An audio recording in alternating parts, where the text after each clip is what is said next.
Pane mapictures ari very touching aiwa rutendera pasocial media nyaya paX aiwa muri Zimbabwe kumapurisa kana ZRP akuna kumira musha akuna kumira zvakanaka.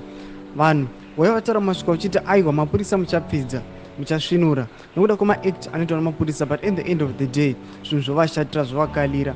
Sanapinda mumapictures aya sokuda kwanyogwa waitiwa ndopai pano kuti chibva wasubscriber wolika wotina on the bell icon. Tipinda pasocial media panoposta mapictures amuri kuona ayo. Kuna picha iri kutanga mwana mupurisa aiwa akatirira mutungamiriro wenyika anyasi kuperedzwa.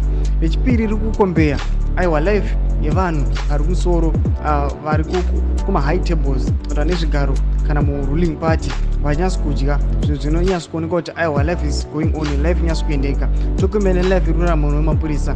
Munhu anobva achiposta achiti hanzi vabvisirwa bus allowance without notice, vachapidza muchasvinura. Ari kuchivaudza achiti aiwa mapurisa enyika yeZimbabwe muchasvinura nekuti mapurisa ndo anowanzoshandisiwa. Mukatarisa pakubatwa kwakaitwa vana Jameson Timbe the 78 mapurisa ndo aishandisiwa, ndo akabatwa kana izoratidza brutality yavo kuvanhu veopposition. Mukatarisa kunyange zvikanzi kwaitwa maprotest ndo anotanga nounorova vanhu.